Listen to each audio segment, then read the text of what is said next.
പാച്ച പാച്ച ആ ശ്രീകരം എവിടെ പോയി കിടക്കുകയാണാവോ?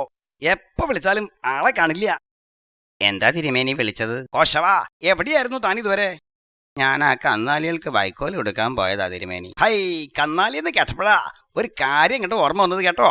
പാച്ച, അതെ, എല്ലാ മനക്കിലും ആനയുണ്ട് അല്ലേ? ഉവ്, അതിനെന്താ തിരുമേനി? ഫിട്ടി, എല്ലാ മനക്കിലും ആനയുണ്ട്, മനക്കിൽ മാത്രം ആനയില്ല. അപ്പോ നാം ഒരു ആനയെ അങ്ങോട്ട് വാങ്ങാൻ തീരുമാനിച്ചു. എന്താ? ഉവ്വ, ഒന്നാന്തരായി തിരുമേനി. ഇന്ന് തന്നെ വാങ്ങാം. വരട്ടെ. അതിപ്പോ ആനയെ വാങ്ങിയാലേ എന്താ അതിന് തിന്നാൻ കൊടുക്കുക? ഓ, അതിപ്പോ എത്ര ചോദിക്കാനുണ്ടോ? പനമ്പട്ട കൊടുത്താൽ മതി തിരുമേനി. അതിന് എല്ലാ ദിവസവും പനമ്പട്ടയ്ക്ക് നോം എവിടെ പോവും?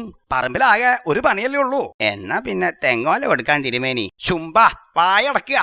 എല്ലാ ദിവസവും തെങ്ങോല വെട്ടിയ തേങ്ങ കിട്ടുവോ വിഡ്ഢി?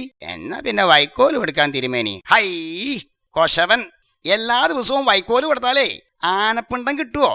ചാണകല്ലേ കിട്ടൂ. അപ്പൊ പിന്നെ ഇനി എന്ത് ചെയ്യും തിരുമേനി? ഇനിയിപ്പോ ഒറ്റ മാർഗേ ഉള്ളൂ. എല്ലാ മനക്കിലും ആന ഉണ്ടല്ലോ അല്ലേ? ഉവ്, അതിനെന്താ? എല്ലാ മനക്കിലും ആനയുള്ള സ്ഥിതിക്ക് ഈ മനക്കിൽ മാത്രം ആന ഇങ്ങോട്ട് വേണ്ടാന്ന് വെച്ചപ്പോ എന്താ? ഓ, ഈ തിരുമേനിയുടെ ഒരു ബുദ്ധി.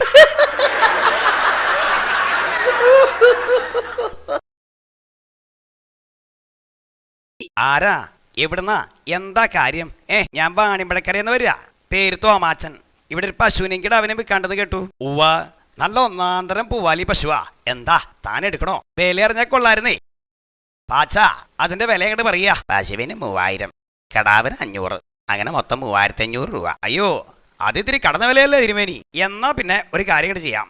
കിടാവിനെ തനിക്ക് വെറുതെ തരാം. അപ്പോ പശുവിന് ഒരു 500 രൂപ അങ്ങോട്ട് കൂടും. എന്താ? അതിപ്പോ രണ്ടായാലും എനിക്ക് ഒരുപോലെ തന്നെയല്ലേ. ഈ വിലയിൽ കുറച്ച് ആർക്കും കൊടുക്കില്ല. എന്നാ ശരി തിരുമേനി, ഞാൻ സമ്മതിച്ചിരിക്കണു. അപ്പൊ പറഞ്ഞ പോലെ പശുവിന് 3500, കിടാവ് തനിക്ക് വെറുതെ. എന്താ? ഓ, തിരുമേനിയുടെ ഇഷ്ടം. ദാ പണം. ആ പശുവിനെയും കിടാവിനെയും കയറിങ്ങോട്ട് തന്നാട്ടെ. തിരുമേനി, ദേ ആ തോമാച്ചൻ വന്ന് നിൽക്കുന്നു. പശു ഭയങ്കര കരച്ചിലാണെന്ന്. ഓ ശിവ ശിവ, ഇല്ലത്തുനിന്ന് മാറി നിന്നിട്ടാവും.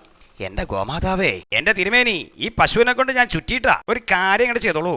പശുവിനെയും കിടാവിനെയും ഇങ്ങോട്ട് എടുത്തിരിക്കണു. തന്റെ കാശ് അങ്ങോട്ട് തരാം. അതെങ്ങനെയാ തിരുമേനി? കിടാവിനെ എനിക്ക് വെറുതെ തന്നതല്ലേ? ദേ, ഈ പശുവിനെ അങ്ങോട്ട് വാങ്ങിയിട്ടേ 3500 രൂപ തിരിച്ചിങ്ങോട്ട് തന്നേര്.